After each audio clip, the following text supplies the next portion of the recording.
Hi, my name is Scott Verosi, and I am writing a book on mirror harmony.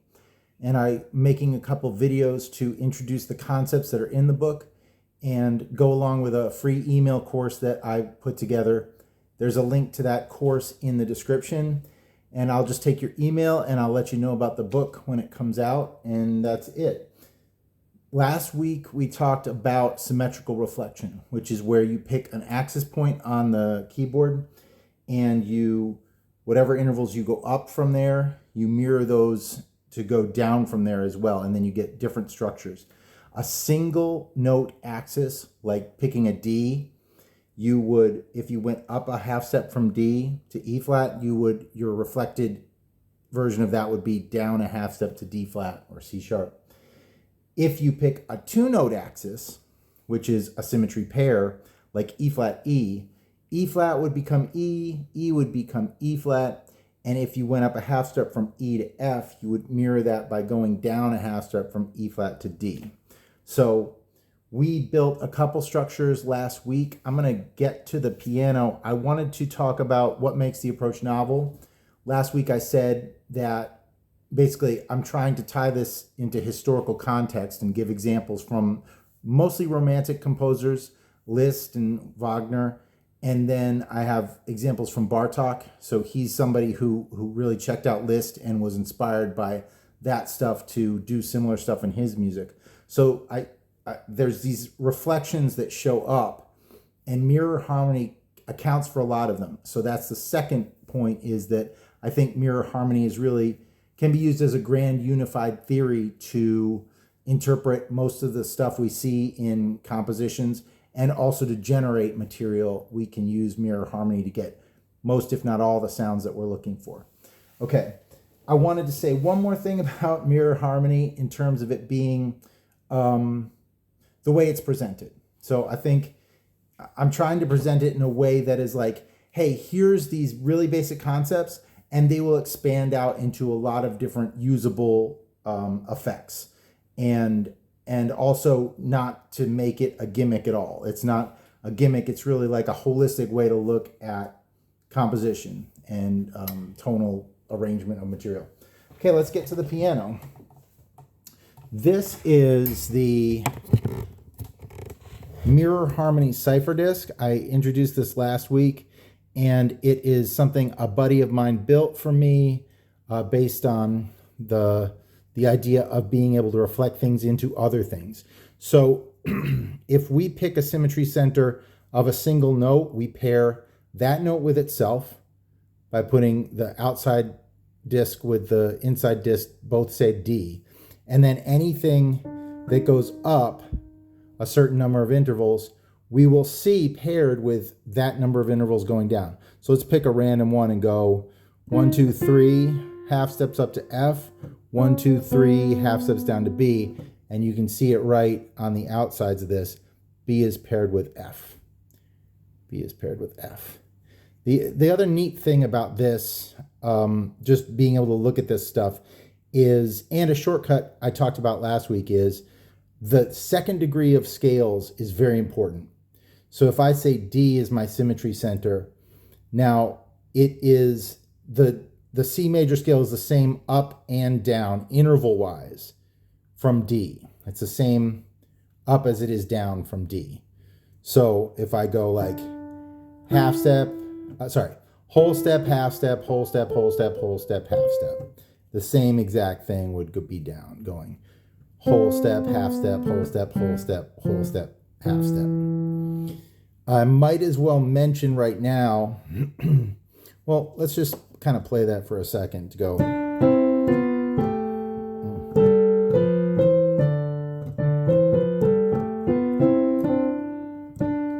To give you that, and then we'll talk about modal reflection. I don't really want to use modes too much because it's kind of like, to me, it's better to think about the major scales, just the diatonic scales, and they reflect into each other. So for example, classic mirror harmony would reflect over E, E flat access, it would reflect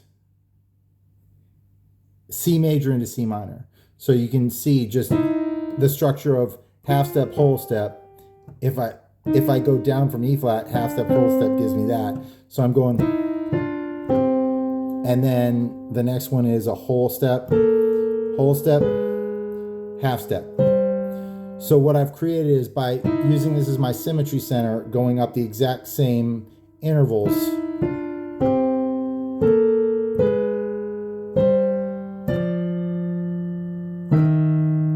I'm doing C major going up and E flat major going down. That's the very classic example of negative harmony, which is the same as mirror harmony, where E flat gets paired with E. And you basically turn all your C major structures into C minor structures. It's also the most basic use of mirror harmony kind of in the mainstream, where you're borrowing chords from C minor, like A flat, B flat, and then C major.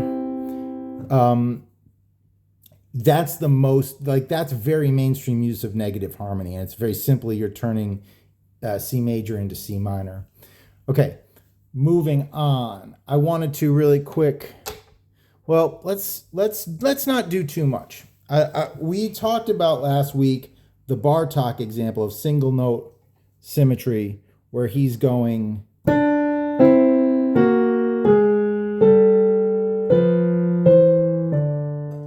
and he plays that at the beginning of cantata profana, and he plays the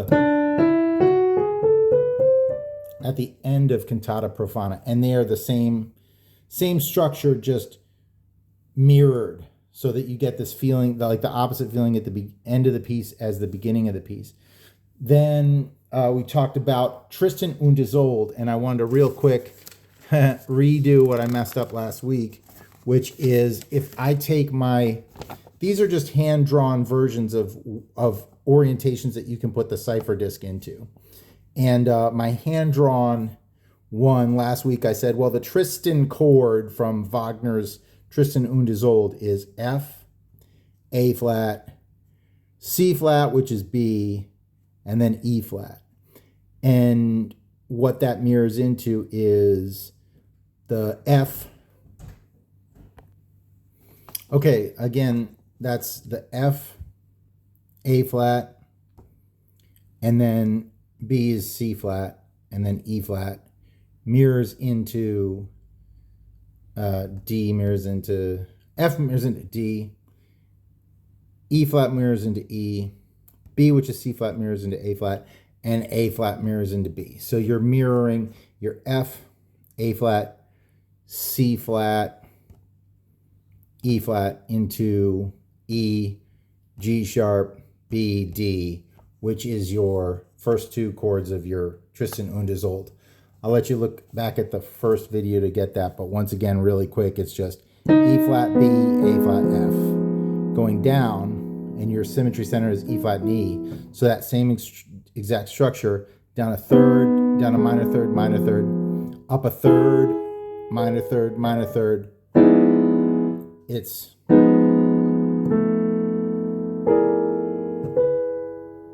is the first four chords. First two are mirrored into the second two. And then what else can we talk about? Balance transforms. That's the big deal this week. So our first symmetry center we were talking about was this D, where Bartók does one scale one way and then the other scale the other way. And also this is where, if you go up from D and down from D with the same intervals, you can create the C major scale. So the second degree of a scale is a very important degree, because you can really see what's mirroring into what by using the second degree. It's also neat to look at the circle of fifths from the second degree as the center, because you'll see that it creates half of the scale, major scale this way, half the major scale this way. So it's just, with D as your center, you create the C major scale right here on these outside notes. Inside notes too, because we're reflecting into the same thing. And also, that's a shortcut when you're using the mirror harmony cipher disc, because if you see somebody using an A flat structure and it kind of goes into notes that then become C major structure, you can say, okay, well, I'm going to bet that my symmetry axis is C, and you choose your 2 from C, and then your 2 from C, let's put it on the outside, D, and then you say, okay, and that's going to reflect into A flat. So put B flat is the 2 of A flat right under it, and that's not your symmetry center, but that is going to tell you what your symmetry center is, and your symmetry center is C, because you have to find either a single note paired with itself or 2 notes next to each other to know what the symmetry center is. But when you say, well, I know the 2 of this sound and I know the 2 of this sound, then you can put the 2s together and then reverse engineer the symmetry center. That's a lot of stuff, but I want to make it clear that it's a lot of stuff, but then once you get over that bunch of stuff, it just all fans out and applies to everything. So let's talk about balance transforms. And balance transforms are essentially multiple reflections happening simultaneously. And rather than explain it with all the different reflections that are happening, we can just kind of say, well, the amount of motion up matched the amount of motion down. And then you could go searching for the symmetry points of each motion, but you don't really have to. But I want to do something else from Tristan und Isolde, which is in the very first page of the vocal score. And it's just C7. It's just C7 going to 4 other chords that are related in minor thirds. And we can talk about where this comes from, but first let's watch how it happens in mirror harmony. So you've got your C, G, B flat, E. And those things are going to go through some transformations. And the important thing about a balance transform is to say the amount of motion up matches the amount of motion down. So if we want to get to from C7 to G flat dominant 7, which happens in Tristan und Isolde, the very introduction, we can bring the C, G toward, we can basically collapse it toward itself. So C raises and G drops. And we keep the same top 2 notes, B flat and E. So that is a balance transform. And here's another one to get to A7. We start with our C, G, B flat, E, and C sharp raises up and B flat raises down.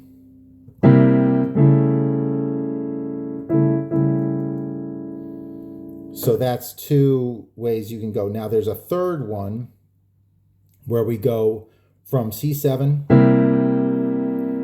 and now again C raises up, but E natural drops down to E flat.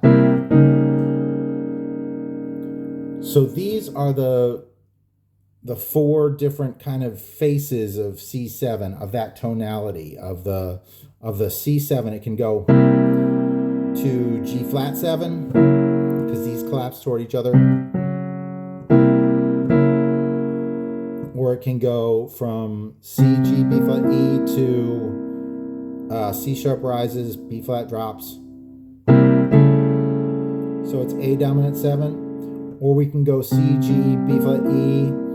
We can raise the D flat, drop the E natural, and that's E flat 7. So there's in the email course, I'm going to show that example in basically taken out of the score, and this video and the last video will serve as video companions to that course.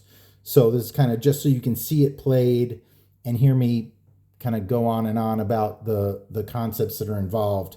And if you just read the course, watch the couple videos, read the course, watch the couple videos, it all sinks in, and then not only does it explain what we're talking about, it fans out to create a bunch of other cool stuff. So again, let me show this. To G flat 7, back to C7, to A7, back to C7, to E flat 7. Cool. So here is a piece of paper that kind of explains this in a very long-winded way. But I want to put this up on the screen real quick and kind of say, this is what I just did. So C goes up, G drops down, B flat and E stay. You get D flat, G flat, B flat, F flat. F flat is the same as E. And that is our G flat 7 chord. C goes up, G stays, B flat goes down, E stays. You get C sharp, G, A, E, which is your A7 chord. C goes up, G stays, B flat stays, E drops down. You get D flat, G, B flat, E flat, your E flat dominant 7 chord. Now I'm going to hold this up and probably not going to explain exactly all this, but this is if you take it through the individual symmetry transforms. So if you flip C7 over the E equals E flat symmetry pair axis, you get G, C, A, E flat. Now this is a C minor 6 chord because, as we saw in the Tristan und Isolde example, the Tristan chord, minor 7 flat 5, or also a minor 6 chord, flips into a dominant 7 chord. So you'll see a dominant 7 chord flips and symmetrically reverses into a minor 6 chord. Then if we put that over the C equals C sharp axis, which I'll show in a second, we end up with D flat, G flat, F flat, B flat, which is a G flat 7. So we're basically flipping it over two different axes. We're doing two symmetry transforms, and it all equals into one balance transform. And we could have just gone, well, just raise that and lower that, and you get that. It's a lot easier to do a balance transform in a lot of cases. Here is the recipe for turning C7 into A7. You flip it over the E is equal to E flat axis, and you get that C minor 6 chord again. Then you flip it over the D equals D single note symmetry axis, and you get the A7 chord. I'll show these in a second. I might show these. I don't know if I'm going to show these. Okay, and then here is the recipe for C7 going to E flat 7. You flip it over the C is equal to C sharp axis, and you get F sharp minor 6.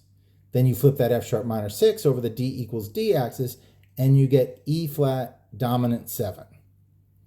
So it's basically flipping over two different axes. Now we used three different axes here, and I'm gonna wrap it up in a second because but it's a pretty heavy concept, and you can watch this until you get it, and then you can start experimenting with it, and you'll have a lot of stuff.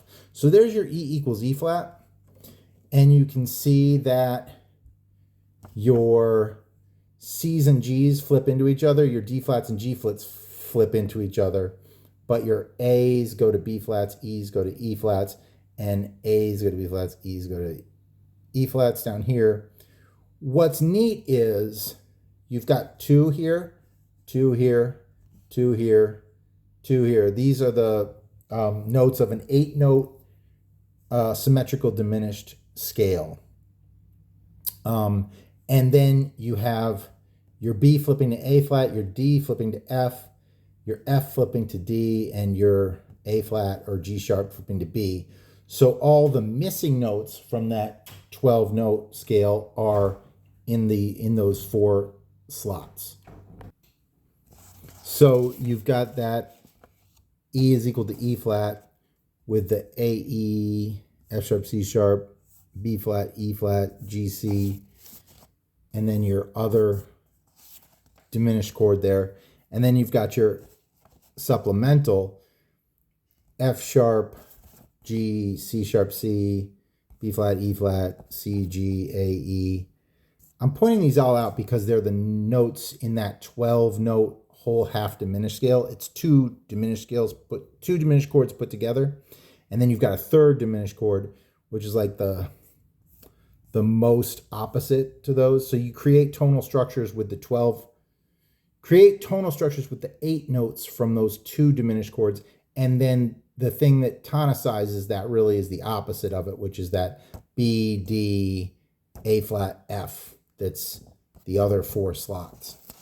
And see that this is kind of the negative space of that. I know this is a lot, but trust me, it all comes together. Then you get D, your D, F, B, A flat are in the center. So you're basically, this is almost like your single note axis is the negative space of your two note axes. So this is like the tonality of C in 3 symmetry arrangements. You got E equals E flat, C equals C sharp, and then the D is the negative space. It's like this is like the diatonic. So anyway, I wanted to, we can just do that symmetrical diminished. If we leave that D alone, instead of going and getting our diatonic fanning out from that single note, we can get our, what they call the chromatic or the symmetry pair results by going.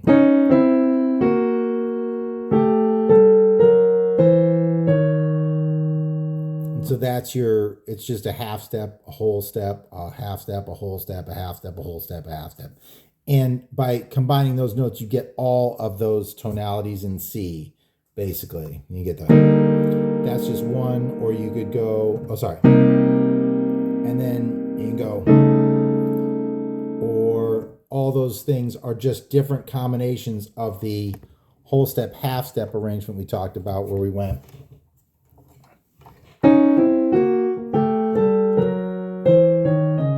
Any combination of those notes will give you all those things we were doing earlier with the C7, the A7, the G flat 7, and the E flat 7.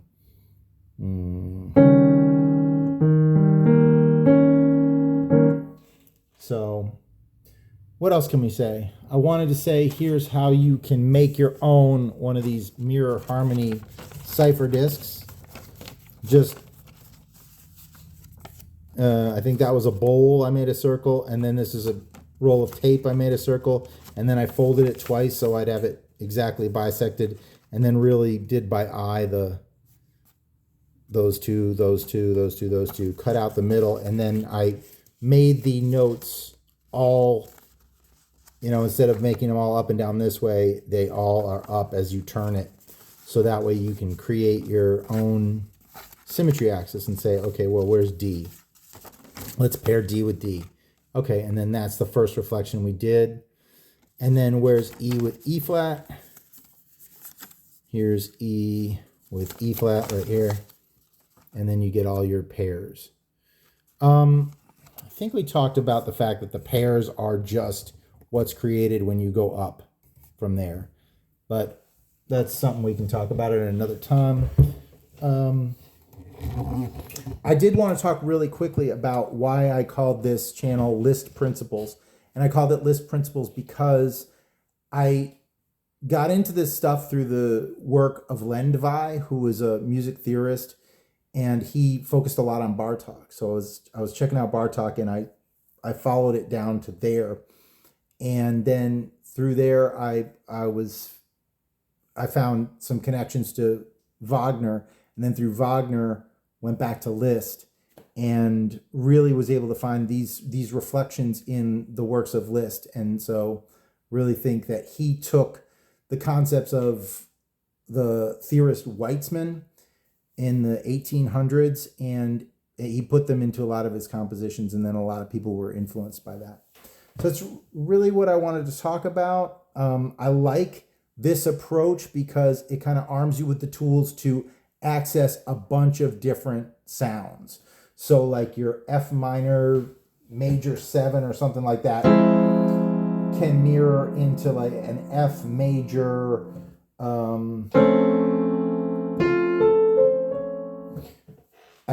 with a flat 6.